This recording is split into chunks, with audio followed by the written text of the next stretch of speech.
తాకట్టులో ఉన్న బంగారాన్ని విడిపించి ఆ రోజు ఆన్లైన్ రేటుకే మేము కొంటాం. Sharma gold company. అందరికీ నమస్కారం. Welcome to Suman TV. నేను మీ రమ్య. నవంబర్ మాసంలో నవంబర్ 15వ తారీఖు వరకు శని వక్రగతి ఉండబోతుంది. దాని తర్వాత రుజు మార్గంలోకి వెళ్ళబోతుంది. మరి దీని వల్ల 12 రాష్ట్రాల వారికి ఎలాంటి ప్రభావం చూపిస్తుంది, ఎలాంటి పరిహారాలు చేసుకుంటే మంచి జరుగుతుంది అని తెలియజేయడానికి ఈ రోజు మనతో పాటు ఉన్నారు ప్రముఖ జ్యోతిష్య వాస్తు పండితులు డాక్టర్ నాయకంటి మల్లికార్జున శర్మ గారు. గురుగారిని అడిగి మరెన్నో విశేషాలు తెలుసుకుందాం. గురుగారు నమస్కారం. నమస్కారం. గురుగారు, మిథున రాశి వారికి ఎలా ఉండబోతుంది? తప్పకుండా అమ్మ. ఓం శ్రీ గురుభ్యో నమః. నవంబర్ 15వ తారీఖు మధ్యాహ్నం 2:44 వరకు శని వక్రగతిలో ఉంటాడు. ఆ తర్వాత రుజుమార్గంలోకి వెళ్తాడు, అంటే ఫార్వర్డ్ మోషన్లోకి వెళ్తాడు. ఎప్పటి వరకు ఉంటాడు కుంభరాశిలో అంటే మార్చి 29వ తారీఖు రాత్రి 9:44 వరకు కూడా ఈ శని రుజుమార్గంలో ఉంటాడు. దాదాపుగా 135 రోజుల పాటు రుజుమార్గంలో ఉంటాడు.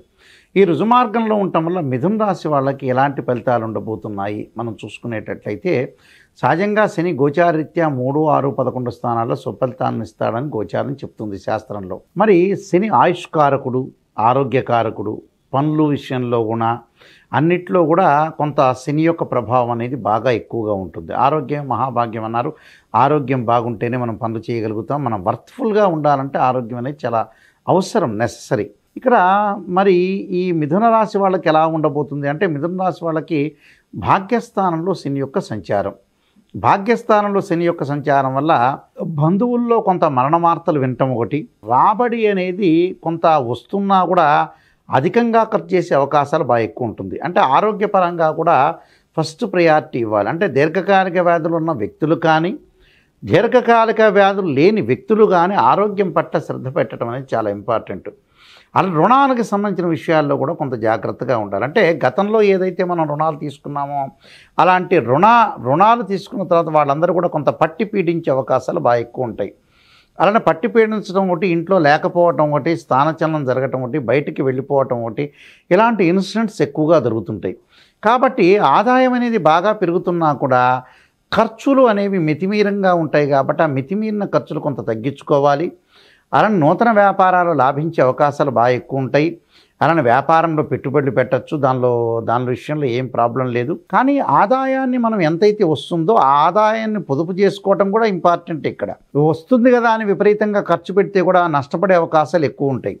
ఎప్పుడూ రోజులన్నీ కూడా మన రోజులు అనేవి కావు. ఎప్పుడు కూడా రోజులు అనేవి మారుతూ ఉంటాయి, అప్ అండ్ డౌన్స్ అనేవి మారుతూ ఉంటాయి. ప్రతిసారి మన రోజులే అని అనుకోవటానికి వీల్లేదు. ఎప్పుడు కూడా మనమే మోనార్కు, మనమే లెజెండ్ అనుకోవటానికి వీల్లేదు కదా ఎప్పుడైనా. అందువల్ల చాలా జాగ్రత్తగా ఆలోచన చేసి ముందుకు వెళ్ళాలి. అయితే ఇంటిలో శుభ కార్యక్రమాలు అనేవి జరిగే అవకాశాలు ఎక్కువ ఉంటాయి. అలానే విదేశాలకు వెళ్ళే అవకాశాలు కూడా మెండుగా ఉంటాయి. అంటే విదేశాలకు వెళ్ళటమే కాకుండా అక్కడ ఆ దేశం యొక్క పౌరసత్వం లభించడం ఒకటి, విద్యార్థులకు కూడా అధిక లాభం కలగటం ఒకటి, పోటీ పరీక్షల్లో నెగ్గే అవకాశాలు ఎక్కువ ఉంటాం. అక్కడ మంచి విశ్వవిద్యాలయం నుంచి సీట్ వచ్చే అవకాశాలు కూడా బాగా ఎక్కువగా ఉంటాయి. అంటే ఇవన్నీ కూడా వాళ్ళకి జరిగే అవకాశాలు ఎక్కువగా ఉంటాయి. అంటే ప్రతి దానిలో కూడా వాళ్ళు ముందంజలో ఉండే అవకాశాలతో పాటు ప్రతి విషయంలో కూడా వాళ్ళకి అనుగుణంగా ముందుకు వెళ్ళటం ఒకటి, ప్రతి దానిలో కూడా ముందుకు వెళ్ళే అవకాశాలు, ఆసక్తికరంగా ఉండే అవకాశాలు కూడా బాగా ఎక్కువ ఉంటాయి అమ్మా. గురుగారు, మరి ఈ రాశి వారిలో సంతానం కోసం ఎదురు చూసేవారు, వివాహం కోసం ఎదురు చూసేవారు, లేకపోతే కొంతమంది కోర్టు సమస్యలతో ఇబ్బంది పడుతూ ఉంటారు, ఇంకొంతమంది అప్పుల బారిన పడతారు, ఇంకొంతమందికి ఆరోగ్యం మంచి ఉండదు, వీరికి ఎలా ఉండబోతుంది? కోర్టు సమస్యలకి శని యొక్క ప్రభావం వల్ల కోర్టు సమస్యలు అనేవి పెండింగ్లో పడే అవకాశాలు ఎక్కువ ఉంటాయి. అంటే అన్నదమ్ముల మధ్యలో కొంత వివాదాలు ఉండటం ఒకటి, అన్నదమ్ముల మధ్యలో కొంత ప్రాబ్లమ్స్ వచ్చే అవకాశాలు ఒకటి ఉండటం ఒకటి, పిత్రార్జితమైన సమస్యల విషయంలో కూడా కొంత లావాదేవీల విషయంలో కూడా కొంత జాగ్రత్తగా ఉండాలి. అంటే పిత్రార్జితం సంబంధించిన లావాదేవీల విషయంలో అంటే ఏమిటంటే ప్రధానంలో కూడా కొద్దిగా జాగ్రత్త వహించి ముందుకు వెళ్ళటం అనేది చాలా ఇంపార్టెంట్. అంటే ఆలోచన సరళిలో కొన్ని మార్పులు జరగటమే కాకుండా అన్నదమ్ముల మధ్యలో కొంత విభేదాలు రావటం ఒకటి, డబ్బు సమస్యలు ఒకటి, కోర్టు సమస్యలు వచ్చే అవకాశం ఒకటి ఉంటుంది వీళ్ళకి. దాని తర్వాత వచ్చే సంతానపరంగా కొన్ని ఇబ్బందులు కలిగే సూచనలు కూడా ఉంటాయి. అంటే సంతానపరంగా ఇబ్బందులు అంటే సంతానం లేని వారికి సంతానం కలుగుతుంది కానీ, బట్ సంతానం ఉన్న వ్యక్తులకు కూడా వాళ్ళ యొక్క పెళ్ళిళ్ళ గురించి, వాళ్ళ యొక్క చదువుల గురించి, వాళ్ళ యొక్క ఉద్యోగాల గురించి పేరెంట్స్ కొంత ఆందోళన చెందే అవకాశాలు ఎక్కువ ఉంటాయి. అంటే ఇలాంటి ఆందోళన కలిగే అవకాశాలు బాగా ఎక్కువగా ఆతృతలో పడుతుంటారు పేరెంట్స్. దాంతోపాటు వివాహానికి సంబంధించిన విషయాలు మీరు అడిగారు. వివాహానికి సంబంధించిన విషయాలు కూడా కొంత లేటు పడే అవకాశాలు ఎక్కువ ఉంటాయి. అంటే ఆలస్యం జరిగే అవకాశాలు ఎక్కువగా ఉంటాయి. అంటే ఏదో రకంగా అలజడిగా ఉండటం ఒకటి, దగ్గరికి వచ్చినట్టు వచ్చి సంబంధాలు వెనక్కి వెళ్ళిపోవటం, అంటే అమ్మాయి అబ్బాయిని చూసినప్పుడు నచ్చకపోవటం, అబ్బాయి అమ్మాయి నచ్చకపోవటం, ఇలాంటి పెండింగ్ అనేవి బాగా ఎక్కువగా పడుతుంటాయి. అంటే దగ్గరికి వస్తాయి సంబంధాలు, దగ్గరికి రావని కాదు, సంబంధాల దగ్గరికి వస్తాయి, సంబంధాల దగ్గరికి వచ్చి నిశ్చితార్థం వరకు వచ్చి కూడా ఆగిపోయే అవకాశాలు బాగా ఎక్కువ ఉంటాయి. అంటే ఆగిపోతూ ఉంటాయి. ఆగిపోవడానికి కారణం ఏంటంటే భాగ్యస్థానంలో శని యొక్క సంచారం గోచారీత్యా కూడా కొంత అనుకూలంగా లేదు కాబట్టి వాళ్ళ కొన్ని పనులన్నీ కూడా కొంత ఆలస్యం జరిగే అవకాశాలు ఎక్కువగా ఉంటాయి. కాబట్టి ప్రతి దానిలో కూడా రుణ బాధలు కూడా బాగా పెరుగుతుంటాయి. అంటే అప్పుల సమస్యలు కొంత పెరుగుతుంటాయి. అప్పుల సమస్యలు తీర్చే అవకాశాలు వీళ్ళకి ఎక్కువగా ఉంటాయి, కానీ అప్పుల సమస్యలు కూడా ఏదో రోజున పెరుగుతూ ఉంటుంటాయి. అంటే ఈ 135 రోజుల కాలంలో ఏదో రోజున అప్పుల విషయంలో రుణ బాధలు, అలానే బ్యాంకు లోన్సే కాదు, బయట వాళ్ళకి మనం ఏదైతే అప్పులు ఇచ్చామో అలాంటి వ్యక్తుల విషయంలో కూడా కొన్ని బాధలు కలిగే అవకాశాలు ఎక్కువ ఉంటాయి. కాబట్టి వీళ్ళకి కొంతమందికి ఈ రెమెడీస్ పరిహారం చేసుకుని ముందుకెళ్ళటం చాలా మంచిది. గురుగారు, మరి ఈ రాశి వారు ఎదుర్కొంటున్న ఆటంకాలకు ఎలాంటి పరిహారాలు చేసుకోవాలి?